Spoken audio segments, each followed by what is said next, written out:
Hi, I'm Dr. P.K. Talwar, cosmetic surgeon, New Delhi, and I'm practicing cosmetic surgery for more than 30 years now. एक जो बहुत ही common question है जो लड़कियां हमसे पूछती रहती हैं या मैं मैसेज करती रहती है कि डॉक्टर साहब मैं अपने ब्रेस्ट बड़े कराना चाहती हूँ, ऑगमेंटेशन चाहती हूँ और मुझे किस तरह का स्कार मिलेगा। तो ये एक स्कार का जो एक वो नेचुरली उनका जो भी मन में डर है, संशय है, वो अपनी जगह जायज़ है, क्योंकि बहुत सी लड़कियां अनमेरिड होती हैं और उनको लगता है कि भाई शादी के बाद उनके हस्बैंड को पता ना चले। तो देखिए ऐसा होता है कि इसके डिफरेंट रूट्स हैं।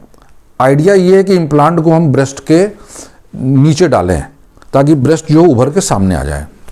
अब कहाँ से डालेंगे, इसके लिए हमें कोई एक द्वार बनाना पड़ेगा जिसमें से हम उस इम्प्लांट को स्लिप करें और ब्रेस्ट के पीछे जाए।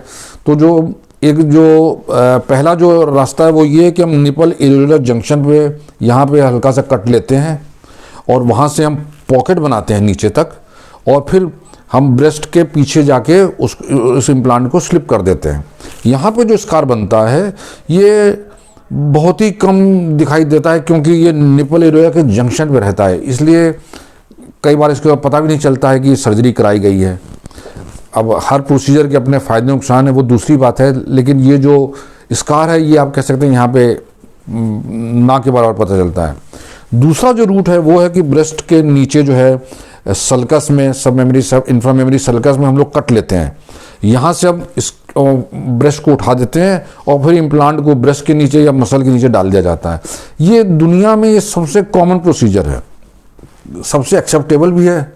हालांकि इसमें जो स्कार होता है उसकी एक बारीक सी लाइन रह जाती है, बारीक लाइन रहती है, वो ये नहीं कि आप कह सकते कि मिट जाती है, वो हमेशा थोड़ी बहुत विजिबल रहती है।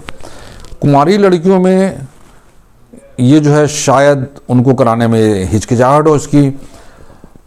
कईयों के जिनके बॉयफ्रेंड्स होते हैं वो कहती हैं ठीक है मेरे बॉयफ्रेंड को पता है मुझसे शादी करनी है, मुझे यहीं से कराना है। और मैरिड लेडीज़ हैं वो भी यहाँ से कराने में उनको कोई नुकसान नहीं होता है। लेकिन जो अनमैरिड लड़कियाँ हैं जिनको जो नहीं बताना चाहती उनको इसको लेके थोड़ा वो टेंशन रहती है। तीसरा जो है वो है अंडर आर्म से। 30 साल पहले जब मैं यूएसए से लौट के आया था तो मैंने वहाँ पे टेक्निक सीखी थी, ये अंडर आर्म से ब्रेस्ट इम्प्लांट डालना। यहाँ पे हम लोग पॉकेट यहाँ कट लेते थे, पॉकेट बनाते थे मसल के पीछे और इम्प्लांट को स्लिप कर देते थे। उस समय इंडिया में और कोई डॉक्टर ये शायद ये टेक्निक नहीं करते थे और ये टेक्निक सबसे पहले यही टेक्निक शुरू करी इंडिया में आने के बाद। लेकिन हम लोग भी देखिए कुछ चीज़ें पेशेंट से सीखते हैं। मेरे पास फिर एक यंग लड़की आई, 19 साल की मॉडल थी, तो मैंने भी उसको ये ऑफ़र किया कि मैं यहाँ से इम्प्लांट डाल देता हूँ ताकि आपके ब्रेस्ट पे कहीं स्कार नहीं पड़ेगा। और ये जो स्कार है ये यूजुअली बालों में छुप जाता है। तो उसने मुझसे कहा कि डॉक्टर मुझे यहाँ पे स्कार नहीं चाहिए, आप मुझे भले ही नीचे स्कार दे दें। जब मैंने उससे कारण जाना तो उसने मुझे बताया कि मैं स्लीवलेस कपड़े पहनना पसंद करती हूँ और मैं अगर बाहें ऐसे उठा के मॉडलिंग कर रही हूँ, कोई फ़ोटो शूट या कुछ हो रहा तो हो सकता है मेरा स्कार दिखाई दे। अब 100% तो गारंटी दे कि हम भी नहीं दे सकते कि भाई वो पता नहीं चलेगा। हालांकि हम लोग उसको इस तरह से प्लेस करते हैं कि वो बालों में छुप जाए। लेकिन मैंने उसकी बात से मैं पूरी तरह सहमत रहा। मैंने कहा हाँ देखिए मैं 100% तो गारंटी नहीं दे पाऊंगा। तो उसमें हमने स्कार फिर इंफ्रामेमरी रीजन दिया। उसको ये टेंशन नहीं थी कि उसका बॉयफ्रेंड या हस्बैंड लाइक करेगा कि नहीं करेगा, उसके लिए ज़्यादा ज़रूरी था उसका कैरियर। तो उसने उस हिसाब से स्कार को चूज़ किया। तो हर लड़की अपने हिसाब से चूज़ करती है। मैरिड लड़कियाँ इंफ्रामेमरी को माइंड नहीं करती हैं, कुंवारी लड़कियाँ माइंड करती हैं और वो न वो यहाँ से चाहती हैं ना इंफ्रामेमरी ना निपल से। ये भी है, कई लड़कियों के साथ ऐसा होता है। तो फिर इंजेक्शन फैट है नई चीज़ जिसमें हम पेट से फैट निकालते हैं और इंजेक्शन के द्वारा ब्रेस्ट आपकी बड़ी कर देते हैं। तो उसमें कोई स्कार भी नहीं पड़ता है, फैट आपका अपना टिश्यू होता है, तो इसके अपने फ़ायदे हैं। तो ये 3-4 जो चीज़ें हैं, तो fat is practically scarless you can say. लेकिन बाकी में स्कार आते हैं लेकिन वे they are inconspicuous you can say, कि बहुत ही कम दिखाई देते हैं।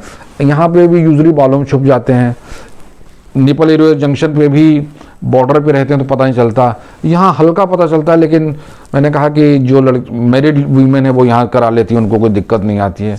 तो अलग अलग एरियाज़ में थोड़ा बहुत स्कार का फ़र्क पड़ता है। हालांकि जहाँ पे भी कट लगता है वहाँ स्कार दिखाई देता है, ये पक्की बात है।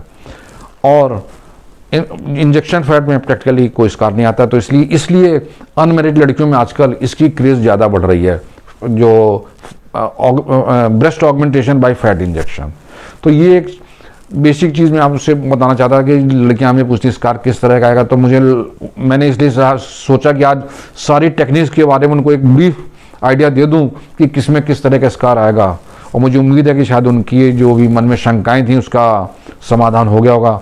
इसके अलावा भी अगर आपके मन में कोई शंका है, कोई प्रश्न है, तो आपका स्वागत है, आप हमारी टीम से संपर्क करें, हमें बड़ी खुशी होगी आपके किसी भी प्रश्न का उत्तर देने में। और अगर आपको वीडियो पसंद आया तो कृपया से लाइक और सब्सक्राइब करना ना भूलें। Thank you very much.